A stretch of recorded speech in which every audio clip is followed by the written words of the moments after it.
সাবেক জনপ্রশাসন মন্ত্রী ও মেহেরপুর ১ আসনের সাবেক সংসদ সদস্য ফরহাদ হোসেনকে গ্রেপ্তার করেছে র্যাব।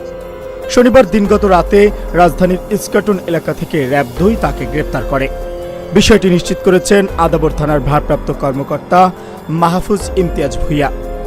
তিনি জানান, সাবেক জনপ্রশাসন মন্ত্রী ফরহাদ হোসেনকে গ্রেপ্তার করেছে র্যাব। পরে র্যাব তাকে আদাবর থানায় হস্তান্তর করে।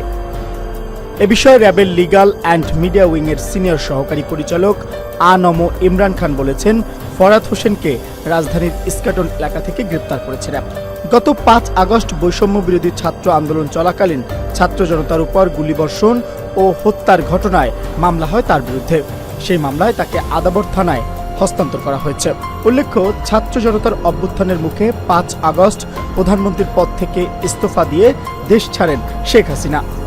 এরপর থেকে এই নিয়ে আওয়ামী লীগ সরকারের ২৫ জন মন্ত্রী, সংসদ সদস্য, উপদেষ্টা ও শীর্ষ পর্যায়ের নেতাকে গ্রেপ্তার করা হলো। Mohammad Shafiqul Islam, Asian television.